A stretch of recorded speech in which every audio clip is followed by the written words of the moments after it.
சூழலில் வாழக்கூடியவர்கள், அடுத்தவர்கள் இன்பமாக இருக்க வேண்டும் என்று தினந்தோறும் பிரார்த்திப்பவர்கள். இங்க சேலத்துக்கு மத்தியில ஒரு வயல்ல சோளம் போட்டுட்டு இருந்தாங்க. அவர் அன்னைக்கு அவார்டு வாங்கினார். அந்த நண்பரை நான் சந்திச்சேன்.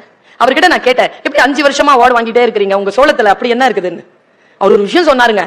என் சோளத்துல ஒண்ணும் இல்ல, என் நிலம் இருக்கிற பக்கத்துல முக்கியமா ஒரு 2 கிலோமீட்டர் டயாமீட்டருக்கு நிறைய நிலங்கள் இருக்கு. அந்த நிலங்களுக்கெல்லாம் நான் இந்த சோள விதையே கொடுக்குறேன்.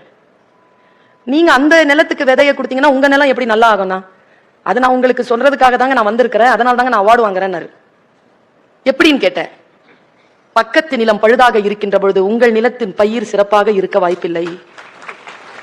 எப்பொழுது உங்கள் பக்கத்தில் இருக்கின்ற நிலம் ஆரோக்கியமாக இருக்கிறதோ உங்கள் நிலமும் ஆரோக்கியமாக இருக்கும். இந்த பராசக்தி டயலாக் ஒன்று சொல்லும்ல, என் சுயநலத்தில் பொது நலமும் கலந்திருக்கிறது. வாழ்க வையகம் என்று சொன்னால், வாழ்க வளமுடன் என்று சொல்லுகின்ற பொழுது உங்களோடு சேர்ந்து நானும் வளம் பெறுகிறேன், உங்களோடு சேர்ந்து என் சூழலும் வளம் பெறுகிறது.